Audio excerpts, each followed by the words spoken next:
اعوذ باللہ السمیع العلیم من الشیطان اللعین الرجیم بسم اللہ الرحمن الرحیم الحمد لأہلہ والصلاة والسلام علی اہلہا واللعنۃ الدائمۃ الابدیۃ علی اہلہا اما بعد فقد قال اللہ تبارک وتعالی فی القرآن المجید اعوذ باللہ من الشیطان اللعین الرجیم یا ایہا الذین آمنوا کتب علیکم الصیام کما کتب علی الذین من قبلکم لعلکم تتقون۔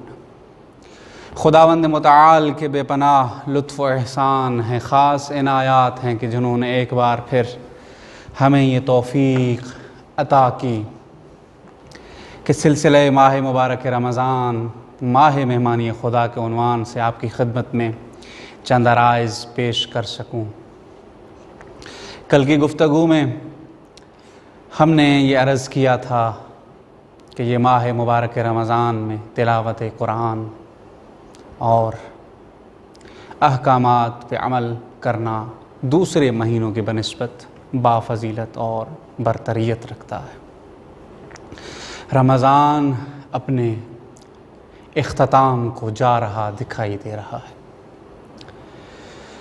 الہی دسترخوان کے سمیٹنے کی تیاریاں دیکھنے کو مل رہی ہیں،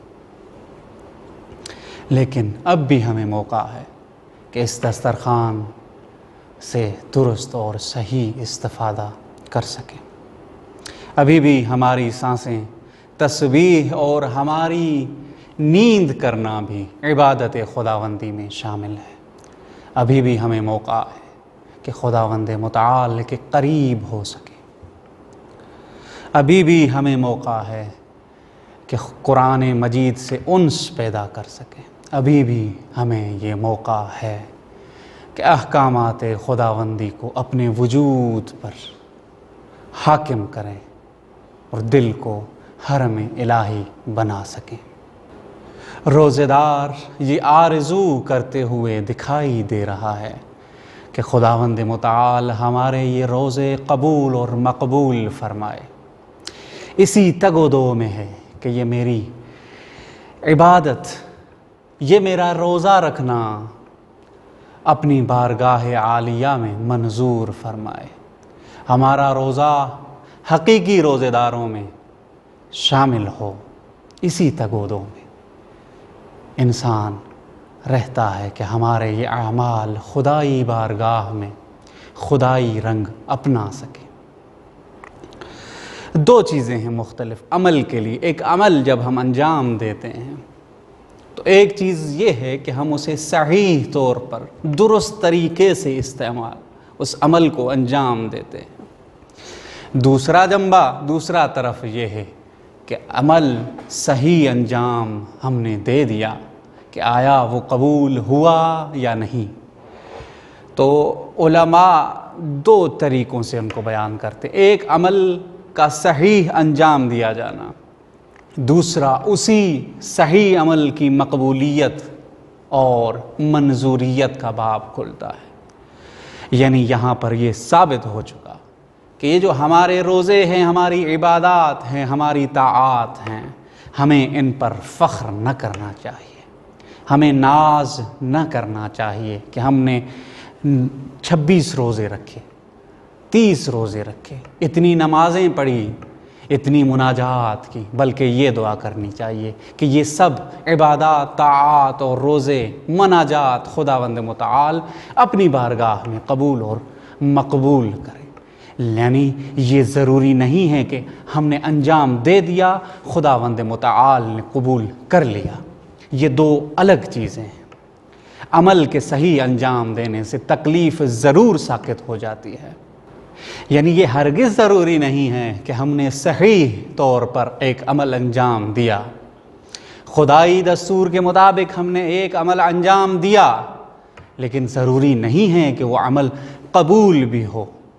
یہ لازمہ نہیں رکھتا، بلکہ خدا کی بارگاہ میں آپ کا عمل پہنچا ہے، اب وہ خدا ذوالجلال ہے، وہ آپ کے عمل کو قبول کرتا ہے یا یہ نہیں کرتا، وہ اس کی بارگاہ کا عمل دخل ہے، آپ سے اس کا کوئی ربط اور دخل نہیں ہے۔ روز محشر میں بھی یہ نہیں پوچھا جائے گا آپ سے کہ آپ نے نماز پڑھی، آپ نے حج کیا، آپ نے زکوٰۃ دی، آپ نے خمس دیا، آپ نے فقراء کا خیال رکھا، آپ نے مساکین کو کھانا کھلایا، آپ نے دشمن آل محمد سے تبرہ کیا، ائمہ اطہار سے تولا کیا یا نہیں، یہ ہرگز پوچھا نہیں جائے گا۔ روایات کے جملے ہیں، جب انسان روز محشر میدان محشر میں داخل ہوگا تو اس کے اعمال سے، اس کے افکار سے، اس کے عمل کی برکات اور آثار رونما ہوتے ہوئے نظر آئیں گے۔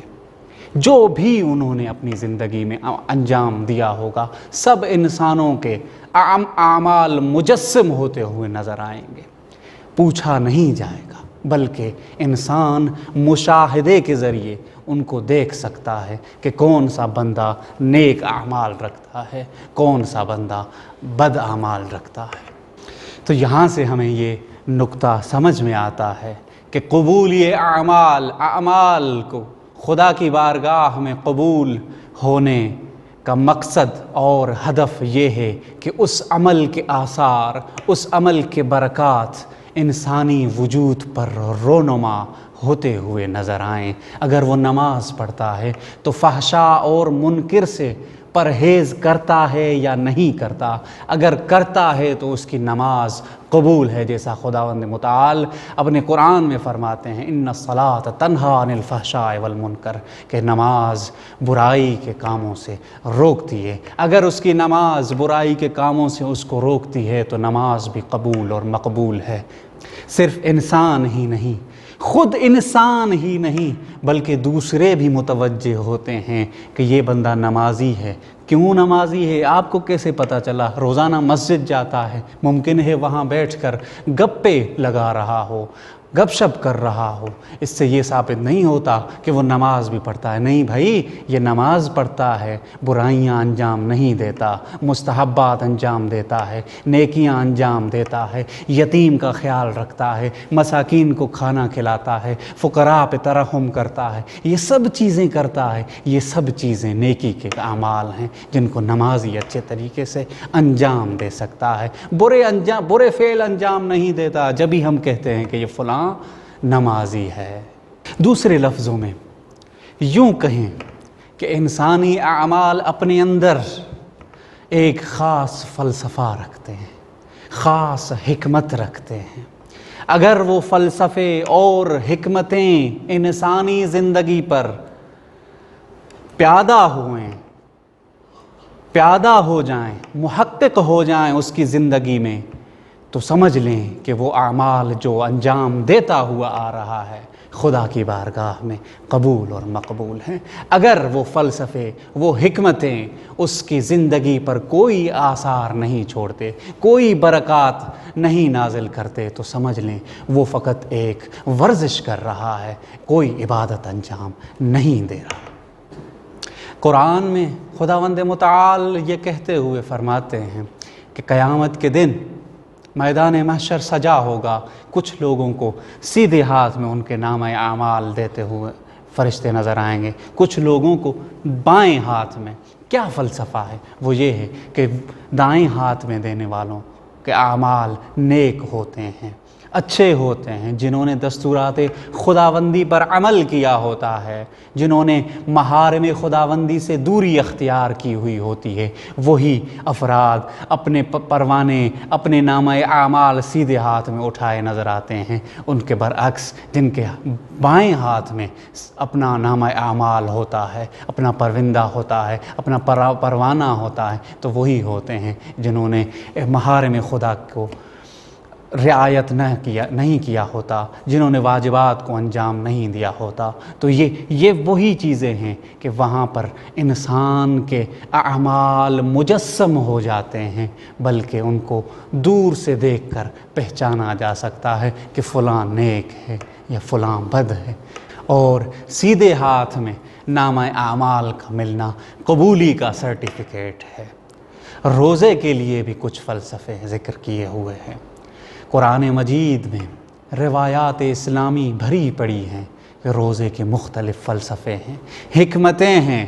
اگر یہ فلسفے اور حکمتیں آپ کی اپنی زندگی پر محقق ہیں، ثابت ہیں، تو سمجھ لیجئے کہ آپ کے روزے مقبول ہیں، آپ کے روزے خداوند متعال کی بارگاہ میں منظور ہیں، آپ کے روزے وہی روزے ہیں جو حقیقی روزے دار روزہ رکھتے ہیں۔ سب سے پہلا فلسفہ، سب سے پہلی حکمت کہ روزہ سرچشمہ تقویٰ ہے۔ انسان اپنے آپ پر نظر ڈالے کہ پورے رمضان میں نے تقویٰ اختیار کی یا نہیں کی۔ فلسفہ روزے کا با تقویٰ ہونا ہے، با تقویٰ بنانا ہے۔ اگر تقویٰ اختیار نہیں کی تو سمجھ لیجئے فقط بھوک اور پیاس ہم نے صحیح ہے، روزے کا حقیقی اور پکا مصداق ہم سے بہت دور ہے۔ دوسرا فلسفہ جسے روایات اسلامی بیان کرتی ہیں کہ فقراء، مساکین اور یتیموں کے بھوک کا احساس ہو سکے۔ اگر پورے رمضان میں ہم نے کسی بھی وقت یہ احساس کر لیا کہ فقراء کس طرح بھوکے رہتے ہیں، ان کی بھوک کا احساس ہم نے کر لیا، تو سمجھ لیجئے کہ آپ کا روزہ خداوند متعال کی بارگاہ میں قبول اور مقبول ہے۔ تیسرا فلسفہ، اپنے آپ پر نظر ڈالیے، اپنے ہاتھوں کو دیکھیے کہ ان ہاتھوں سے میں نے محرمات خدا کو انجام دیا ہے کہ نہیں۔